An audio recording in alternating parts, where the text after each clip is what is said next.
This is iFIBER 1 News. Here are today's top stories. The Moses Lake community is invited to the 9th Annual National Night Out, returning Tuesday, August 7th. Robin DeMario gets ready to change the fire danger rating for the Okanagan-Wenatchee National Forest from high to very high. The Upper Valley Museum doesn't just want to be the place where Leavenworth keeps its history, it wants to be part of the history of Leavenworth. The WIAA released its football seating committee for the upcoming season earlier this afternoon. From the iFIBER 1 newsroom, this is iFIBER 1 News, and it starts now. The Moses Lake community is invited to the 9th Annual National Night Out, returning Tuesday, August 7th. The free event is from 6 p.m. to 8 p.m. at McCosh Park for the second straight year. Information on crime prevention, traffic and child safety, and resources from public safety and health organizations will be available. Participating agencies include the Moses Lake Police and Fire Departments, Grant County Sheriff's Office, Grant County Fire District 5, the Central Basin Traffic Safety Task Force, and more. Activities this year include face painting, fingerprinting for kids, free bicycle registration, live music from the band Hometown Hooligans, and a dunk tank featuring Moses Lake Police Chief Kevin Fuhrer and Grant County Sheriff Tom Jones. Families can also check out police and fire vehicles during the event. National Night Out is an annual community building campaign to promote partnerships with police and community members held across the country. For more information, contact the Moses Lake Police Department at 509-764-3887. This is Joe Utter for iFIBER 1 News. This segment is brought to you by Change doesn't have to be complicated. With a low-profile microwave hood combination that's ready to install right out of the box. It fits in the same space as your under-cabinet hood, so you can get your microwave off the countertop and make space for the routines worth keeping. The low-profile microwave hood combination from the #1 selling appliance brand in the USA. Whirlpool Appliances, now available at More Furniture in Ephrata. Robin DeMario gets ready to change the fire danger rating for the Okanagan-Wenatchee National Forest from high to very high. As shown by the Turtle Rock Fire, which broke out Tuesday near Orondo, the Wenatchee Valley foothills and forests are tinder dry, humidity is low, and the chance of a wildfire is great. Right down the middle of Washington, 11 counties have a very high wildfire risk, according to the Department of Natural Resources. Those ratings are based on weather, vegetation, and a host of other factors. We look at the information that comes from our remote automated weather stations. That information then we take and we utilize that and compare it with what we're seeing happening on the ground. Throughout the National Forest, the very high fire rating has led to restrictions for visitors. Folks shouldn't be surprised that we are in high fire danger right now. So if they're going to come to the National Forest, they need to be prepared to check to see what the current campfire restrictions are.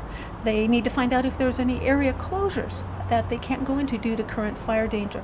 For homeowners living in or near the forest or shrub steppe, fire-wise home improvements are recommended. Fire-wise practices involve a series of home modifications and landscaping to create what fire liaison officers like John Riley call defensible space. Well, defensible space is really an area of your property that de-escalates a fire without any effort from suppression resources. And in our area, we typically think of defensible space as being about 100 feet around your house, given a grass shrub fuel type. If you live in a forested fuel type, you might need 200 feet. Even homes distant from a fire, not subject to evacuation notices, can catch fire from embers that come to rest on nearby fuel.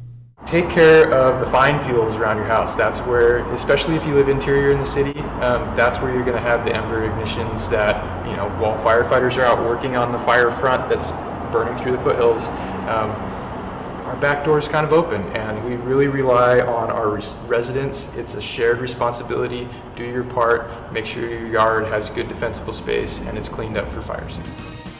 Jefferson Robbins, iFIBER 1 News. This segment is brought to you by Your taste buds bored? Well, then bring them to Jay's Teriyaki. Not only does Jay's have a variety of teriyaki dishes, they also offer mouth-watering salads and sides. Call Jay's 509-764-5155. Jay's Teriyaki, located at 123 East Broadway in Moses Lake, because it's all in the sauce. He's a real character because actually Dude Brown was in some book, and I have to find the book, but I understand he was like one of the last white Earps, they called him. And fascinating. The Upper Valley Museum doesn't just want to be the place where Leavenworth keeps its history. It wants to be part of the history of Leavenworth. To that end, the museum is in the midst of a strategic planning process, hoping to eventually move from its current location at Barn Beach Reserve to a new home in the tourist-filled downtown. Well, we're unknown to a lot of people that have been longtime residents of Leavenworth. It's surprising how many people don't even know of our existence, let alone location. So we are hidden. We're not out there on the main street. Right now, the museum exhibits are housed in just one room of the Barn Beach complex, well off the main tourist route. Local tribe artifacts and natural history displays sit side by side with the sword of Captain Charles Leavenworth, the town founder. Matt Cade and his board hope to get a larger, more accessible location and make other changes besides. They threw open their doors for an open house this week with the theme of Christmas in July, hoping to draw public input and volunteers for the effort. This was our opportunity to leap out and say, we're here, we're going to do some things, and we need help. So this is an outreach thing. We're looking for people to volunteer, get their input, insight. The Upper Valley Museum encapsulates all that history and more, hosting programs such as interpretive walks each spring through October. Matt Cade wants to take that to the next level, launching a phone app that can show visitors the history of each town location they visit. Jefferson Robbins, iFIBER 1 News. The WIAA released its football seating committee for the upcoming season earlier this afternoon, and it's loaded with experience. There are 3 different committees for these 6 different classifications, each filled with people associated with the classifications. One committee will decide the seating for the 1B and 2B classifications, another for 1A and 2A, and the third will cover 3A and 4A. The committee's purpose is to seed the 16 teams in each classification. Teams will still qualify for the playoffs the same way as before, through districts. The committee will have no bearing on which teams qualify for the state tournament. Once districts are finished and all the teams are decided on, the seeding committee will rank and place the teams in the first round of the bracket based on their performance throughout the regular season and playoffs. The committees consist of current and former coaches, athletic directors, and media members. The committees will meet on August 12th before the season starts and again after Week 10 at the end of the season to decide on the seeding. I'm Adam Chikoski for iFIBER 1 Sports.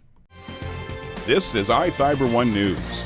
For more information on these stories and other news, visit us online at iFiber1.com or check us out on Facebook.